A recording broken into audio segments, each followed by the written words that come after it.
अस्सलाम वालेकुम दोस्तों, शाहिद नज़ीर चौधरी ऑफिशियल में खुश आमदीद। आज सूफ़ी बरकत साहब के हवाले से आपसे एक और बात शेयर करने लगा हूँ कि आप दाता दरबार आया करते थे। ये 93 94 के दिनों की बात है, जब वहाँ पर सूफ़ी साहब आया करते थे, तशरीफ़ लाया करते थे। वहाँ पर बैठकर खल्क़े खुदा की खिदमत के लिए कुछ वज़ाइफ भी बताया करते थे, उन्हें ख़ास तौर पे तबलीग किया करते थे। और आपका ये खूबसूरत वस्फ़ था, बड़ी मोहब्बत से, बड़ी तवज्जो से, बड़ी नरमी से, साथ तवज्जो भी रूहानी फरमाते थे अपने मुरीदैन को, और साथ वाज़ भी किया करते थे। और हर एक के अंदर और उनके दिल में 2 बातें ख़ास तौर पर दिलों के अंदर समोने की कोशिश किया करते थे, अल्लाह और रसूल से मोहब्बत और अपने मुल्क से मोहब्बत। ये जो वाक़या आपको मैं सुनाने लगा हूँ, इसमें एक वज़ीफ़ा मौजूद है जो आपके लिए ख़ास तौर पर इस वीडियो के ज़रिए से बाइसे रहमत बन सकता है। आप इसको पढ़ सकते हैं। सूफ़ी बरकत अली लुधियानवी साहब ने बड़ी मोहब्बत से ये कहा था कि हर मुसलमान जो है इस वज़ीफ़े को पढ़ सकता है, पूरे दिल से पढ़ सकता है, इसकी तस्बीह कर सकता है।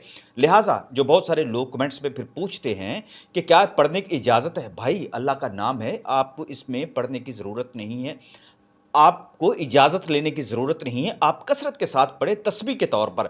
अब अलबत्ता जब वज़ाइफ़ में तादाद मख़सूस और दिन मख़सूस और वक़्त मख़सूस कर दिया जाता है मुजाहिदे के लिए या चिल्ले के लिए, तो उसके लिए इजाज़त की ज़रूरत होती है, वरना तस्बीह के लिए, अल्लाह का ज़िक्र करने के लिए आपको कोई ज़रूरत नहीं होती कि आप तस्बीह से रुक जाएँ और किसी ज़रूरत के लिए उसकी इजाज़त का इंतज़ार करें। सूफ़ी बरकत साहब की मैं बात कर रहा हूँ, अपनी महफ़िल में मौजूद थे और ज़िक्र हो रहा था एक ऐसे शख़्स की बात पर जो ये कह रहा था कि पाकिस्तान का क्या बनेगा। आप कहने लगे, मैं भी वहाँ पर मौजूद था। ये बात इसलिए भी आपके साथ शेयर करना चाहता हूँ कि मौजूदा हालात में भी बहुत सारे लोग जो हैं, जो पाकिस्तान के बदख्वाह हैं या कुछ हालात से दिलबर्दाश्ता होकर बड़ी कमज़ोरी का मुज़ाहिरा करते हैं, वो ऐसी बातें कर जाते हैं अपने वतन अज़ीज़ के बारे में। तो मैं उनकी खिदमत में ये अर्ज़ कर दूँ कि सूफ़ी बरकत साहब ने दबंग आवाज़ में एक बात कही कि पाकिस्तान दुनिया की तकदीर बनाएगा और पाकिस्तान में दुनिया के फ़ैसले होंगे। बड़ी एक मुफ़स्सल उन्होंने वाज़ किया था। सूफ़ी साहब ख़ुद भी चूँकि फ़ौज में रह चुके थे और जंग अज़ीम दोइम के दौरान उन्होंने फिर फ़ौज छोड़ दी थी। लिहाज़ा फ़ौज के साथ उनका जो ताल्लुक़ मोहब्बत बड़ा ख़लूस था। और उस दिन उन्होंने बताया कि मैं हर नमाज के बाद अपने मुल्क के लिए, पाकिस्तान के लिए, अपने वतन अज़ीज़ के लिए इसका हिसार करता हूँ, रूहानी हिसार करता हूँ। ये बड़ी हमारे लिए ताज्जुब की बात भी थी कि बुज़ुर्ग वैसे तो दुआ करते हैं आफ़ियत के लिए, सलामती के लिए, लेकिन सूफ़ी साहब ने कहा है कि वो अपने मुल्क का भी हिसार करते हैं। हिसार का लफ्ज़ चूँकि हम कम अक्लों के लिए ये इतना ही काफ़ी होता है कि ये अमूमन उस वक़्त किया जाता है जब कोई चिल्ला कर रहा होता है या कहीं से जिन्नात निकाल रहा होता है या कोई ऐसे अमलियात का काम होता है, वहाँ पर हिसार का एक लफ्ज़ इस्तेमाल किया जाता है ताकि शैतानी मखलूक से बचा जा सके। तो सूफ़ी साहब कहने लगे कि पाकिस्तान को शैतानी कुव्वतों से ही बचाना है, तागूती कुव्वतों से ही बचाना है ताकि पाकिस्तान जो है तरक्की करे। तो सूफ़ी साहब से एक साहब ने अर्ज़ किया, उनके ही एक अकीदतमंद ने, जो यकीनी तौर पर उनके मुरीद भी थे, वो कहने लगे, हज़ूर, क्या आप फ़रमाएँगे कि आप ये वज़ीफ़ा जो पढ़ते हैं वो किस किस्म का है, ताकि हम भी वो पढ़ा करें अपनी-अपनी नमाज़ों में। तो आप मुस्कुरा दिए और कहने लगे, ये मुल्क के लिए मैं पढ़ता हूँ, इसको हर इंसान जो है, हर मुसलमान जो है वो पढ़ सकता है, नमाज के बाद पढ़ सकता है, तस्बीह की सूरत में पढ़ सकता है।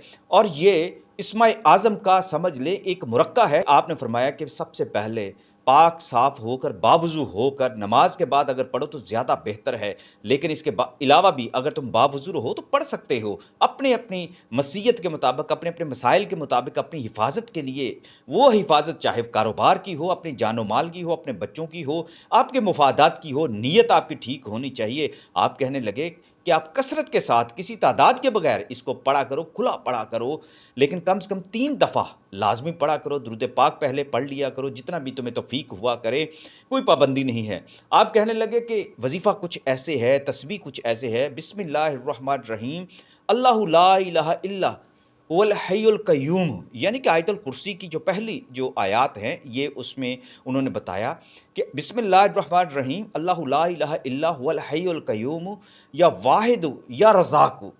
आपने इसके बाद कहा, मैं पाकिस्तान के हिसार के लिए ये दुआ करता हूँ कि अल्लाह इसकी हिफाजत करे, इसको अपने हिसार में रखे और इस पर अपनी नेमतें रखे और इसको हर तरह के दुश्मनों से बचाए रखे। चूँकि ये मुल्क है और मुल्क के मसाइल ऐसे होते हैं कि इस पर खारजी और दाखिली हर तरह के ख़तरात जो है रहते हैं।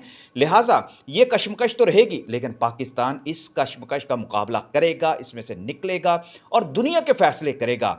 और हर वो बंदा जो हर नमाज के बाद ये तस्बीह के तौर पर ये वजीफ़ा पढ़ा करेगा, उसकी अपनी खलूस है कितना पढ़ लेता है, और वो भी आफ़ियत पाएगा और अपने दुश्मनों से भी। और अगर उसका रिज़्क तंग हो गया है या उसके मसाइल बहुत ज़्यादा बढ़ गए हैं या वो माली तौर पर किसी तबाही का शिकार हो गया है या किसी कर्ज़ में डूब गया है, तो उसको चाहिए बावज़ू होकर ये लाज़मी पढ़ा करे।